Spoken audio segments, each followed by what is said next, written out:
I know of an anecdote, one about a little girl named Madeline.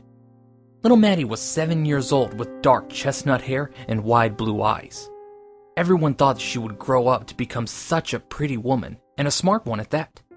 Maddie loved to read books, all kinds of books. Fairy tales and history, fantasy and mystery. Her parents were so proud of her for being so smart and pretty and brave. They knew she was special, but they were also scared. You see, little Maddie was sick, very sick. She rarely left her bed, but she had her books and the love of her parents to keep her company. She was brave for both herself and them. Of course, Maddie didn't know any better.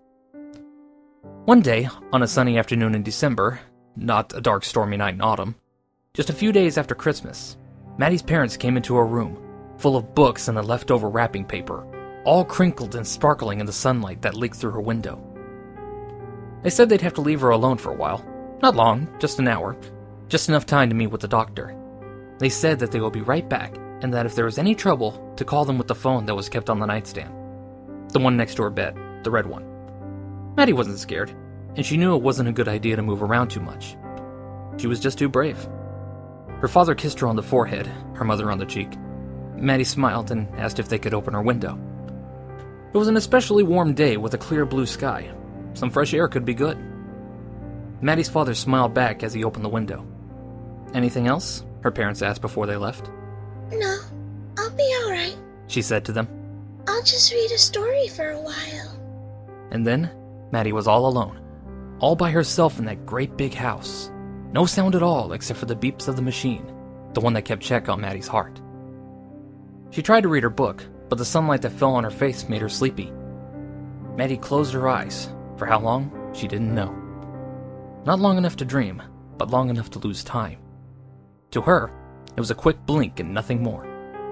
But she didn't open her eyes willingly. The squawk of a crow, a black crow, forced her from the peace of sleep. Well, it wasn't just a crow. Maddie also felt warm. Too warm for December, in even the best of times. When she woke up, she saw that a crow had perched itself on her windowsill. She also saw something else. Something that made her shriek. The chair that was kept in Maddie's room. The chair that her mother would sit in just before bedtime. The chair that should have been empty had been filled by a stranger. To Maddie, it looked like a person, but also not like a person at all. It had a face with eyes and a mouth and nose and all. And it had arms and legs, just like a man's. It was even wearing a suit. A black suit with a white shirt and a purple tie. But this stranger, this man, if you will, looked wrong to Maddie. His face had all the right parts, but they were mutilated in ways almost incomprehensible. Shiny and pink in some places, black and crackled in others. He had no lips, and his nose was made of 2 small holes that flared in and out as he breathed. His eyes were yellow and sunken, never blinking, not even once. His body, while never falling to ash, had small flames dancing up and down the lengths of his arms and face, flickering hot light. His clothes were covered in the stains of blood. He looked much like a burn victim would before the fires were put out. The machine, the one that kept watch over Maddie's heart, began to beat quickly and loudly. Maddie forgot how to be brave. "Don't be scared, Madeline," said the dark man, his words sounding like nails against glass, more of a rasp than a voice. "I'm not here to hurt you." "Who are you?" asked Maddie, feeling a bit less frightened. "My name is Lazarus, and I'm a bad man for all the right reasons," he said back to her. Smoke was rising softly from the fires. He seemed to be in pain, but doing his best to ignore it, somewhat stoically. "Lazarus," Maddie said out loud, pronouncing each syllable carefully. "That's a weird name." "It's an old name. A very old name from a very old story." His eyes searched Maddie's face, looking for any sign of expression, but she gave nothing away. His eyes eventually fell upon the book in Maddie's lap, Alice in Wonderland. "I see you like stories." Maddie nodded her head. Everyone knew that she liked stories, even strangers. "I happen to know a few. Would you like for me to tell you one? We have some time to spare." Maddie didn't know what to say. She thought the burning man was being friendly enough, even if he is scary. But Maddie was alone. She was always alone, she realized. She never got to meet anyone new. so she decided it best to let Lazarus stay. Besides, she loved stories, even bad ones. Okay, She said. you can tell me a story, but you'll have to leave before Mom and Dad come home. I don't think they'd like you. Lazarus inhaled deeply, a wheeze through his mouth and an exhale of smoke through his nostrils. He nodded in agreement. There once was a family of rabbits, a mommy rabbit and 3 baby rabbits. They lived in a rabbit hole in the forest. They were happy. The baby rabbits would jump and play all day under the shade of the trees or in the tall grass of the sunny meadow, while their mother looked for food in the forest. At night, they would return to their hole, and they would snuggle together in the warmth and safety. They never worried about anything, as there was always plenty of food and fun things to do, and they always had each other for comfort when they got sad or frightened. It was good. But one day, while playing in the meadow, a fox hiding in the grass approached the 3 little rabbits, who were unaware of the impending danger. Their mother came out of the thickness of the forest just in time to see the fox, but was too far away to call to her babies. She knew that she could not reach them in time to get everyone safely into the rabbit hole, and even then, the fox would always know where to wait. What did she do? Asked Maddie. Lazarus raised his charred hand, motioning for Maddie to wait and listen. Well, the mother rabbit had a difficult decision to make. If she wanted her children to get away from the fox, then she would have to take action. But all actions have consequences. She knew this, but she also loved her children more than she feared the fox. So, she ran out of the forest as fast as she could go. She ran toward the fox hiding in the grass, and when she was close enough, she called out to her children. "Go! Run back in the hole!" she yelled. The 3 little rabbits heard their mother, just as they saw the fox. But the fox was no longer interested in the little ones. The mommy rabbit had caught his attention as she led the fox further into the meadow, away from their hole and away from them. The little rabbits got away. Their mother was not so lucky. The fox had caught her, ripped her to bloody ribbons, but her children were safe, and that was all that mattered. Maddie was silent for a moment, so was Lazarus. That was a sad story, said Maddie. Lazarus nodded his head, because he knew it was a sad story. But then again, the truth doesn't pick favorites. I didn't like how the mommy had to die. Lazarus gritted his teeth together. She could have lived if she wanted to, but then what would have happened to her children? She died to save them, for the greater good and out of love. I guess so. But it's still sad that they had to grow up without their mom. Maddie looked at her windowsill. There were 2 more crows perched there. One of them stretched its wings and settled next to the others. She thought it was odd, but said nothing. Would you like to hear another? We still have some time. It was hard for Maddie to tell if Lazarus was happy or sad or angry. His voice was always the same. His face never changed either. Before she could answer, Maddie coughed into a tissue. It was a long, hoarse cough. When she finished, she saw there was blood soaking through the soft paper. I'm sick, she said, looking at Lazarus. He leaned in close to her, so close that Maddie could count each of his crooked brown teeth. He leaned in close and whispered into her ear. I know. Do you have any stories about sick people? She asked.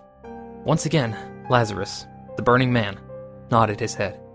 It doesn't have a happy ending either. That's okay, she said. I'll still listen. Lazarus placed his bony fingers on his lap and breathed in deep. A long, long time ago, there was a small town on the shore. There were people who lived in this town, all sorts of people. Bakers, silk weavers, carpenters, and many more. They lived happily and productively. They would work and play and marry and live long, happy lives. But one day, people started to get sick. Not everyone, but quite a few, and more every day. The ones who got sick would grow black boils on their face and necks, their skin turning yellow and green. It was a very painful sickness, one that would eventually kill. The doctors of the town could do nothing to stop it, as there was no cure. The only option was to barricade the town, to stop the Great Plague from spreading.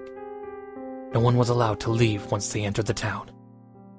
One of the people who lived in the town, a tailor, had a wife who was outside of the town limits before the sickness had taken over. She had been away to visit her family a ways off. When she returned, she was stopped by a guard, who said that she may not enter without permission. The tailor's wife begged and pleaded to the guard, telling him that her husband, the man she loved, was in the town.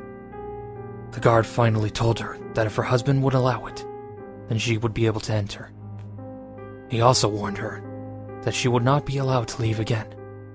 Word was sent to the tailor that his beloved wife was awaiting his permission at the gates. At first, he was overjoyed at the prospect of seeing his dear wife again, as he had been very lonely since her initial departure. But as he thought upon it, the tailor's heart began to sink. He realized that if he were to allow his wife to enter the town, that he would condemn her to the same fate as so many others. The thought of her suffering through the sickness, the sores and bile and rot, the festering misery, he could not allow it. He wanted her with him, of course he did. But he loved her too much to let her perish along with him. He was already showing symptoms of the plague, so it was with a heavy soul that he refused the messenger.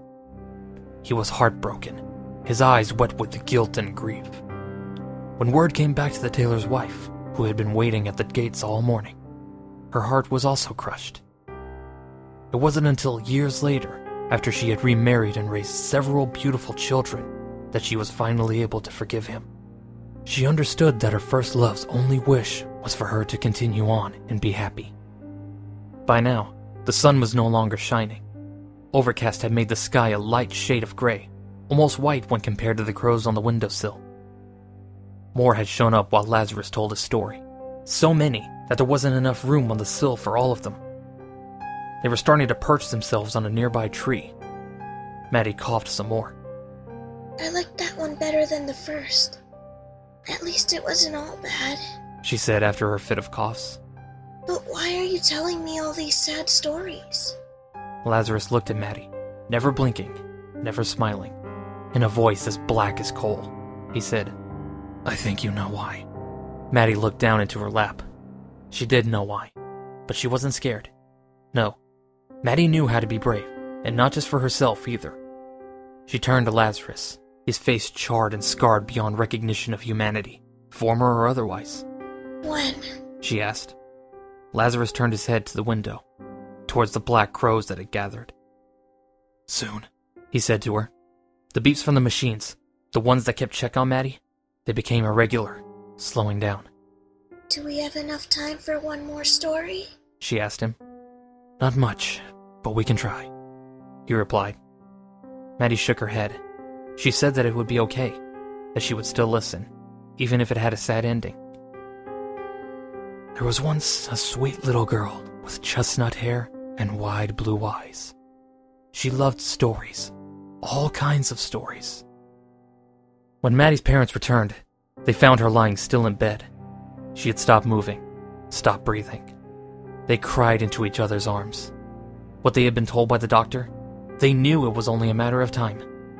Even still, they didn't know that it would be so soon. Their souls had been profoundly crushed, shattered into oblivion, but in a strange way, not in a callous or indifferent way. They were relieved. The weight of the inevitable had been lifted, and in its place, a sharp sting. They knew this as they wept, and while gazing out of the bedroom window, they were focusing on the sky, which had grown into a perfect and terrible shade of gray. They were so focused on their sorrow that they never even noticed the burns left on the chair. The crows had taken flight.